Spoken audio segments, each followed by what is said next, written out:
নমস্কার, ইনসিগনিফিকেন্ট ডায়েরিতে আর একবার স্বাগত। অনেকেই প্রশ্ন করছেন যে তেঁতুল গাছের যে বনসাই, সেই বনসাই দেখার পর কী ধরনের গাছ।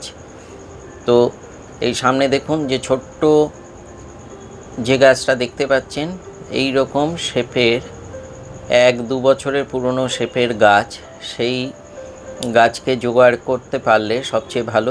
এই গাছ একটু যারা গাছ আমরা করি, খেয়াল যদি করেন তাহলে এই ধরনের গাছ কিন্তু পাওয়া যায়। তো আসুন এবার শেপটা কিভাবে দিতে হবে সেইটা দেখা যাক। প্রথমে গোড়ার দিক থেকে আস্তে আস্তে এইভাবে ওপরে উঠতে হবে, আর ওই 10 mm যে তারটা আছে সেই তারটা দিয়ে এই রকম মতনভাবে আস্তে আস্তে ডালের যে শেপ দেওয়া, মূল কাণ্ডটাকে এইভাবে হালকা করে চাপ দিয়ে কিন্তু শেপ দিতে হবে। এই কাজ